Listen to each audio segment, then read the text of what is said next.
Hi, hello. I'm Carly, and this is the new Kingdom Creative Glassworks YouTube channel. And today is going to be my first video. So what I'm going to show you today is going to be about my pattern making. So I use my Cricut to make my patterns, and it is absolutely the best way to make your patterns. It is a little bit complicated, but once you have it, you have it. So that's what I'm showing you today. So I use my iPad with the Procreate app to make my drawings, and then I transfer that to Photoshop, and then from Photoshop I go to Cricut. So the first thing that you want to do is whatever design software you use to draw your patterns, that's where we need to start. So today I'm making a drawing. Well, I already made the drawing for a client. It's a sand dollar drawing, and it's going to be all made out of lead. So everything today as far as measurements and you know, the whole hoopla is going to be for lead cane, because that's mainly what I use. I rarely ever use copper foil anymore, but you can definitely still use this pattern making for copper foil. You just might have to figure out a couple other different numbers, but today I'm showing you how I make patterns with 3/16. I had a piece of lead somewhere. 3/16 H round lead cane. So I'm going to start a screen recording on my iPad, and that's where we're going to start, because I'm going to show you what your drawing needs to look like, so that whenever you get into Photoshop, that we're starting with a base as far as background and layers and all that. So let's get started on the Procreate app. So I'm just selecting the Procreate app, and as you can see, I have my drawing of the sand dollar already done, but this is exactly how you want it to look. So right now I have the background color completely off. So there it is on, and you want to have it off whenever you go to save it. So I saved this as a PNG. So just go ahead, export your image as a PNG and save it onto whatever you're going to be using. So your computer, or if you use Photoshop on, I don't even know, can you use Photoshop on an iPad? I don't know. But anyway, get your image onto Photoshop, and then that's where we're going to start right now. Let me start my screen recording there.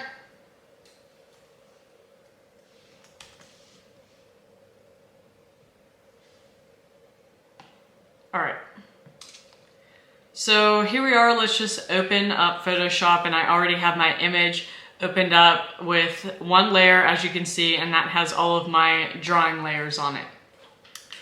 So the very first thing that you want to do is make sure that your image is the correct size. This panel is going to be a 7-inch wide panel by a 12-inch high panel. So I have all of my rulers on, so you can take a second to learn how you need to do that. You can Google it, but I would definitely have those rulers on and have them in inches. I have the top one on and the side one on. Don't pay attention too much to this transform over here on the right hand column. That is not the correct measurements. As you can see, this drawing does go all the way down to 12 inches. So let that be the first thing that you double check, is all of that. And then once you have your image size all figured out, the very first thing that you're going to want to do is create a new layer. Down here in the bottom right hand corner is a square with a plus sign. Go ahead and hit that. Layer 2 will be your new blank layer, and layer 1 is still the layer with your drawings on it. Now select layer 1 and select your magic wand tool. If you don't see your magic wand tool, take a second to learn where that is at. You might have to go into Windows and arrange your workspace and make sure you have all of the correct toolbars on. If you just go 4 tools down and right click, you might also see it at the very bottom of that tool list right here. Once you have your magic wand selected, you're going to check that your tolerance is at number 50. So right up here in the top toolbar, your tolerance should be at 50. All right, so we have all of that done. Let's zoom in a little bit, and we are going to scroll up, and we're going to start selecting our drawing lines. Once you select one black line, you're going to see that there's marching ants, and you want all of your lines to be selected. So hit Shift and click, Shift and click, and then scroll down. Make sure you have marching ants on all of your drawing lines. So Shift and click, and then Shift and click. So now everything is selected. Essentially what you're going to be doing is eliminating all of your drawing lines so that everything in between becomes a pattern piece, which is what Cricut is going to read and what you will end up using to stick onto your glass. Right now we have all of our marching ants on our drawing lines, and the next thing that you're going to do is just click delete. So all you did was just completely eliminate all of those black lines. And the next thing that you want to do is fill in all that blank space for your pattern pieces. And the way that you do that, you need to come down here to the lower left-hand side of your toolbar and make sure that black is in the foreground color and white is in your background color. If it's not, then just hit these little arrows and it'll switch it back and forth. But again, make sure that black is the foreground and white is the background. So with our marching ants still on our drawing lines, we need to change that. So we have to come up here to select, inverse. So basically what that did is now all of our pattern pieces are selected and all the pattern pieces have marching ants around them. And then the next thing that you want to do is hit Alt, delete. So now all we did was fill in all of those pattern pieces so they're actually objects and they're not just floating design spaces. Now that you have your whole pattern done and figured out, we have to take this layer to Cricut. So the next thing that you want to do, and before you go to Cricut, you want to make sure that you have the correct gap size. So I'm using lead cane, which means that I need to have a 1/16 gap to accommodate for the lead in between each glass piece. So the way that you can double check that you have enough gap is to zoom in, keep zooming in until you got like a good area that has some straight-ish lines. All right, so we're zoomed in enough and we're going to go down to our line tool, which is on the left-hand side, almost all the way down your toolbar. If you do not see your line tool, just right click on that area and you might be able to see it at the very bottom. There's a lot of shape tools here. You might be seeing your rectangle tool. So just right click on that and make sure you have the line tool selected. Then we're going to come over to our drawing and we are going to click and drag. You might have to take a second to make sure that you have the measurements on for your line tool so that you can see exactly what you're measuring. It's very important that you have that in inches because that's the only way that you're going to tell if you have enough gap to accommodate for your lead or your copper foil, whatever it may be. So I'm going to undo that real fast and I'm going to do it again. So like I said, lead is going to have a 1/16 inch gap, and a 1/16 inch in decimal points is 0.06. So that's exactly what we're going to read on here to make sure that we have enough gap. So we're going to click and drag, and you can see that there isn't enough gap because we are at 0.045. So we want to make that a little bit bigger. So just undo that line tool. And the only way that you can make that happen is you need to go to your magic wand tool and we're going to select all of our drawing lines again. So let's just take a second to do that and we're just going to shift and select, and then come all the way down.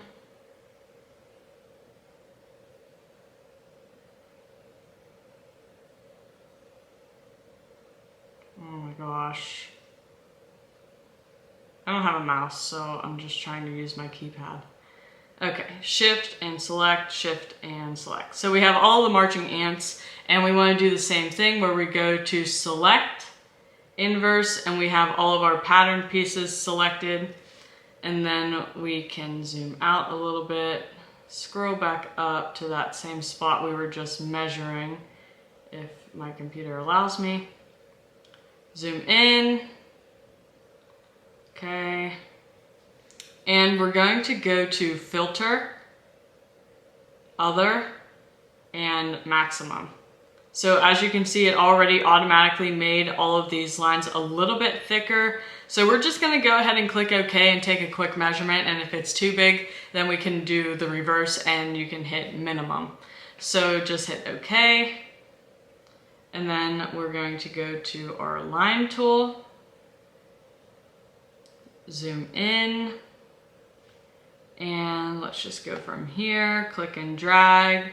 And as you can see, we're at 0.065, which is plenty of space. So I'm happy with that, and I'm going to leave it there. Let's say you had too much. What you would have to do is just go back through that same process, go into Filter, Other, and then go to Minimum. And it would automatically make those lines a little bit smaller. You might have to work with that a little bit back and forth until you get the correct gap size, but just that alone will help you manipulate those numbers a little bit.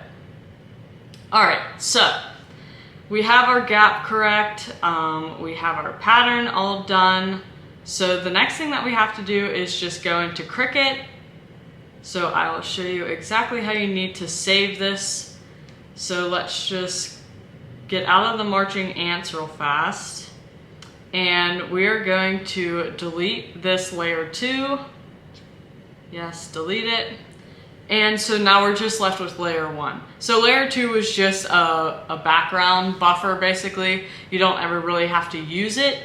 But for layer 1, what you're going to do is right click and scroll down, and you're going to quick export as PNG. So type in a name and put it wherever you save it, and then you will open that into Cricut. I've already saved this pattern, so I'm just going to open up Cricut. And then you just end up opening your pattern into a new mat or design space, whatever it is. And just double check that your measurements are still correct. So I'm still good. We're at 7 inches across and 12 inches down.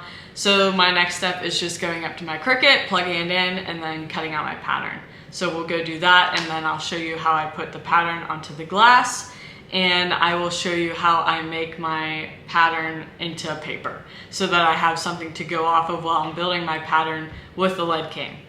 So let's do that. Okay. So the next thing that you want to do is print out your actual pattern that you're going to follow whenever you're building your lead cane panel. So what I like to use is Rapid Resizer, because I can print it out on 8.5 by 11 sheets of paper, and it works great. So, and it still prints it out at the perfect size. So let's go on to Rapid Resizer. Hey everyone, so I just wanted to take a quick pause right here. I actually did not start screen recording whenever I was doing the Rapid Resizer, so I just wanted to take a second to just show you what I actually did on screen. So hopefully you can follow along, but I do not have the video voiceover of me actually going through this. But Rapid Resizer is pretty self-explanatory. You can look it up and basically figure it out for yourself. It's a very easy program to use. It's a great program to use. If you have a printer at home, you can print out all of your patterns on 8.5 by 11 sheets of paper. So yeah, so this was just me doing that, and yeah. I'm going to just print that out. And then you just end up cutting away the excess that's right here and taping them together. It works great, especially if you're just using the pattern once, or if you're using it multiple times, you can just hurry up, open it up again, and then print a new one out if it's starting to get like a whole bunch of holes in it from your nails. So let's just go ahead and print that out. I am running low on toner, but that's okay. It'll survive today.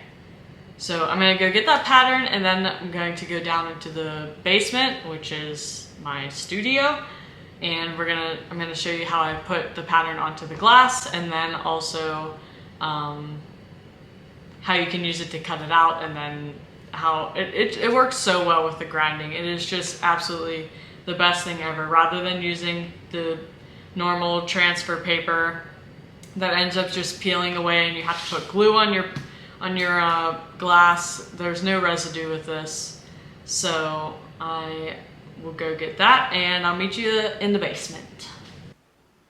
Alright, and like I said before, I use the Cricut Maker 3, which does not require a mat, and then I just have the vinyl holder. This is smart removable vinyl.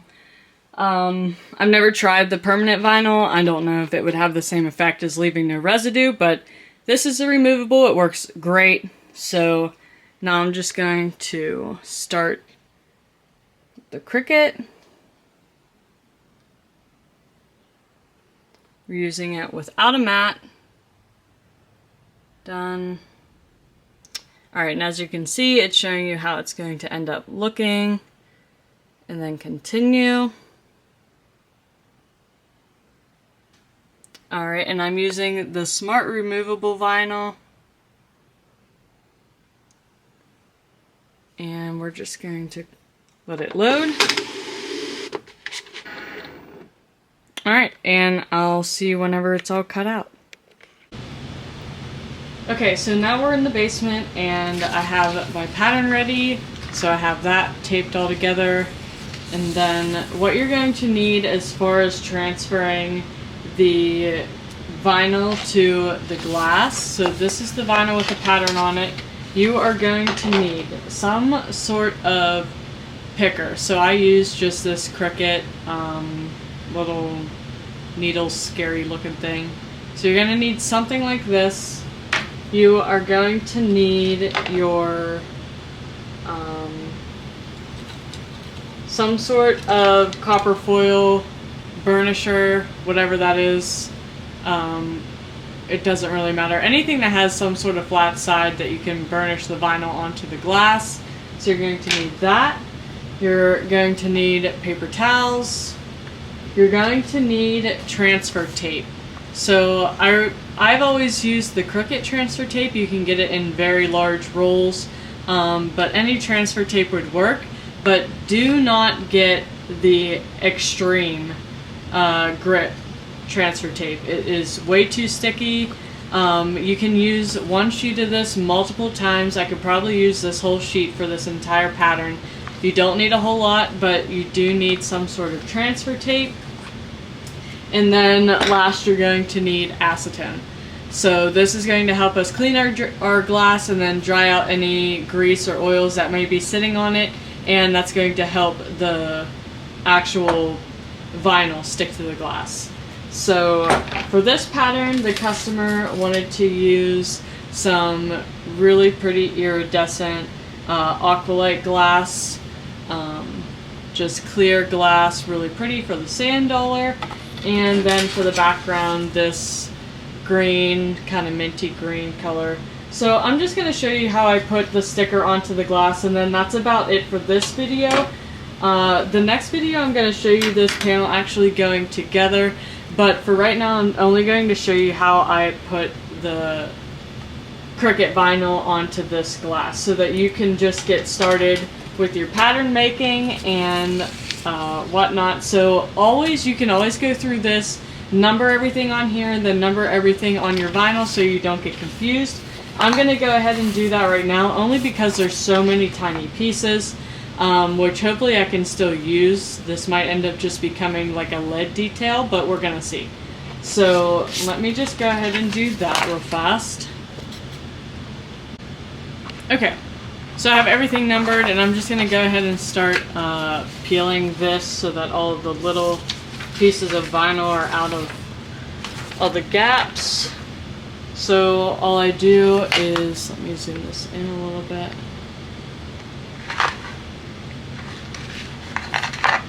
All I do is take a little corner, pick it up, and then just start peeling.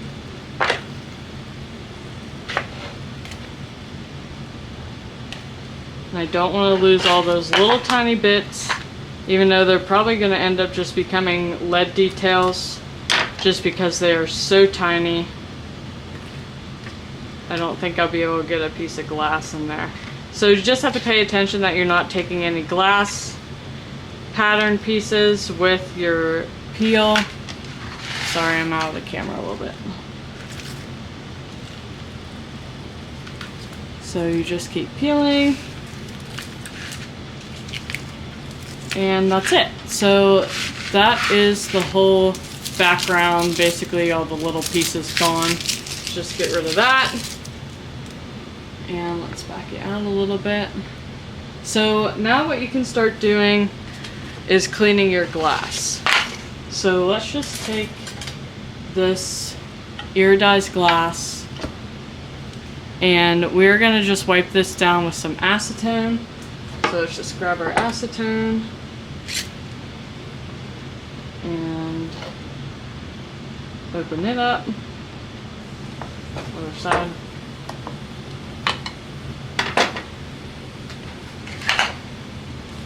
And just dump that on the paper towel a little bit. Alright. So then you just bring this glass over and just wipe it down. Just get all the dirt and the grease and the oil off of it.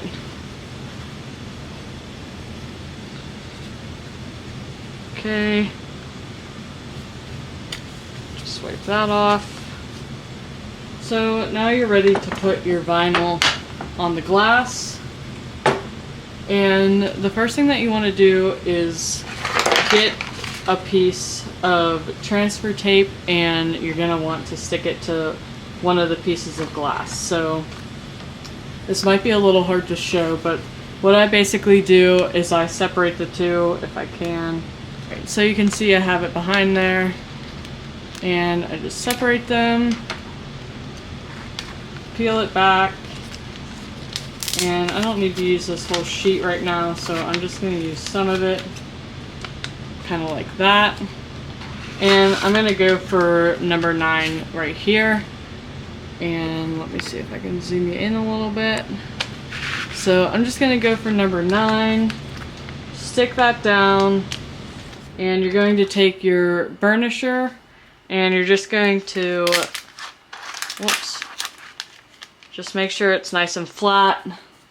And you're just going to start burnishing that onto the transfer tape. So just burnish a little bit. But you just want the transfer tape to grab onto something. So the next thing that you're going to do is peel it back. And it might not grab it, so you might just have to do a little bit of bending until it grabs it. Alright, so it's peeling it up nice, and it has only grabbed that piece, which is exactly what we want.